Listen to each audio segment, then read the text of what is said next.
country that bears the scars of an underground war that lasted for decades. Gunfights and bombings were finally brought to a halt with an official ceasefire in 1998. Here, the worst years of bloodshed and violence are simply called the Troubles. And it was in these times that Robert was involved in terrorist activities. The last time I was here would have been about 10 years ago. The wall wasn't as high, and we came out of the side streets on the other side. We were armed with AK-47s, and we opened up over the top of the wall, into the side streets, into the pubs, anywhere we could get. The wall was put up during a wee so-called lull in the Troubles. So they decided we'll put this up, stop the two sides coming together, and hopefully it'll work. It never did. There's been more people killed here than there ever needed to be. We have seen hundreds of bomb explosions. We've seen over 3,000 people murdered. And really, we have a legacy of hurt, of pain, of anguish. Hatred. And hatred just burned us up and destroyed so many. I myself, I've been shot, I've been stabbed, I've been beat. Still here. But I'm here through one reason, because the Lord was with me and I didn't even realise it. The Troubles were, in reality, a terrorist war.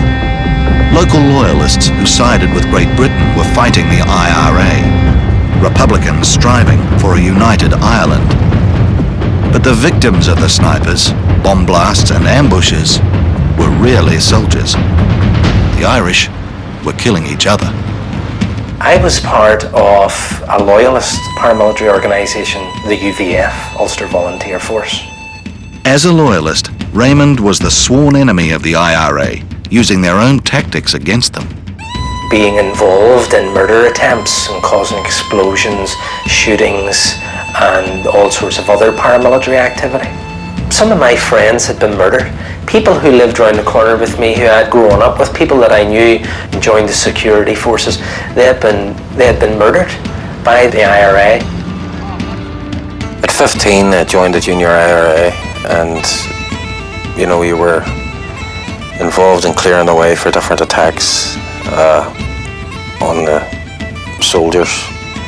We would have stood at the corner and kept watch for the soldiers while the gunmen were getting ready. Michael was a Republican. His young life was dedicated to fighting both the Loyalists and the British security forces.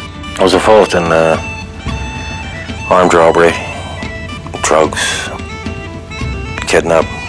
We just lived and robbed and ate and slept and went to prison, I was trying to hurt these people because I saw them as the enemies of my country. I just was wanting to fight this so-called war in Northern Ireland, and I was happy to do that. I had no time for God.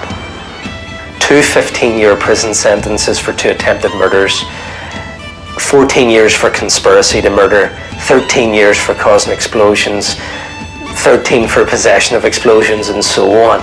So altogether, I ended up getting 379 years. Raymond's background is not unique in the prisons of Northern Ireland. Some have committed even more gruesome crimes. Yet many have been lifted clear of their past by the power of forgiveness in Christ. In 1988, I went to church in London and decided that I would give myself up and admit all the wrong that I'd done. I met Raymond in prison. I knew he was a bad boy.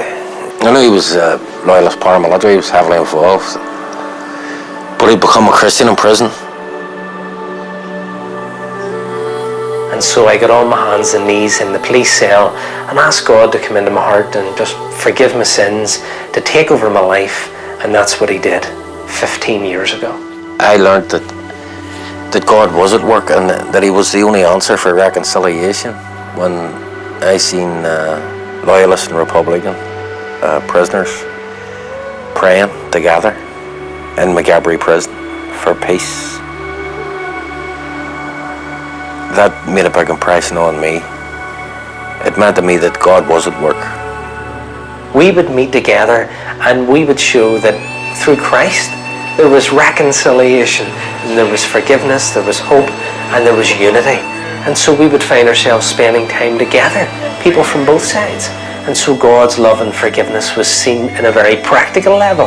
Well, these were men from both sides who were engaged in very direct terrorism, killing, shooting and bombing. There was a bitter hatred between both sections of these people.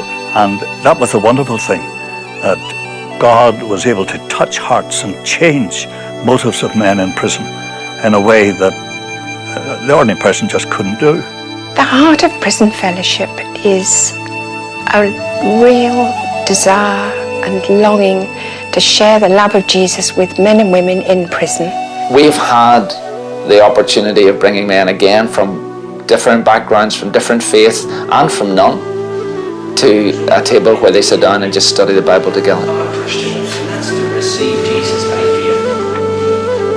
So we're going to turn to the scriptures now. In the Bible study today, we had men from both sides of the fence. We had people who were involved with Republicans in their past, the IRA kind of side of things, and we'd also people who are from a unionist side, a loyalist, like UVF side, meeting together and sharing God's love and forgiveness to each other.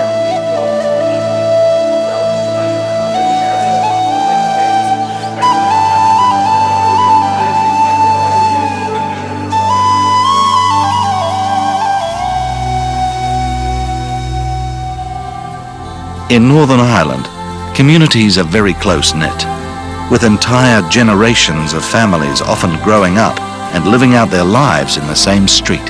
Family is key. Family has always been key in Northern Ireland as a whole. That is a crucial part of life in Northern Ireland. To bring back in a whole way a family together through the man perhaps having met with Jesus during his time in prison, for his family to have also been touched through our family worker coming to them and they're saying, why do you do this? And for the man to be eventually released back into his family and for the past to be wiped, as it were, and for this lovely family to move forward together as one in Jesus' love. The real thing that is of any importance, I think, is the support that we give to the families, the wives, the mothers, the children.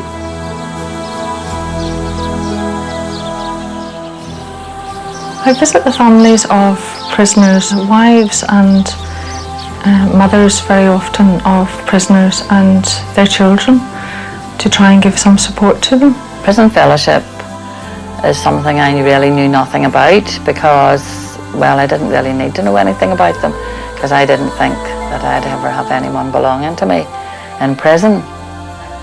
But Marion's world came crashing down when her son was arrested. And as my son was taken away to prison, my heart just stopped, really. And within the next couple of days, I had a phone call, and I thought, well, who are these people? What kind of people are they? Are they good do-gooders? Are they the people that tell you to pull yourself together and you will go on, you will win, you'll come out the other end and it'll be all lovely? When I go to see Marion, I just would sit down, feel welcomed right away, would go and sit down and have a chat with her and just get an update on how her son is in prison. And that morning was a very special morning because, you know, looking at her face as she explained things, she felt the pain that we felt. So as she left, she gave us a hug. And it was a special hug because sort of we weren't huggy people and it just felt so right. One of the problems of getting released was, do I go back to my old friends? Do I go to the pub? How was I going to get on in this new Christian life outside? That's where Prison Fellowship came to my rescue. My last 6 months in prison, I worked in the PF Centre, and that got me my break from the paramilitaries. Because I don't doubt it. If I hadn't come to the Lord, I'd probably be dead by now. If it wasn't for God, I would not be where I am today. In fact, I would probably be dead. It's not just Raymond, but you know, a lot of the guys that I met in prison, who's the Lord touched their lives and changed them. To me, they're miracles, but they're also symbols of hope. Really, this is only possible through the work of Jesus. When these men have experienced God's forgiveness, they have realized that the most important thing in their life is not their political nationality, but really that they are members of God's kingdom. There's times I sit and ask the Lord, why couldn't I have been saved when I was 9? And just had a quiet life. I'd love to see this here coming down, all this here disappearing. Hopefully one day it will. The only answer for the country here is, for true reconciliation, will come from Jesus.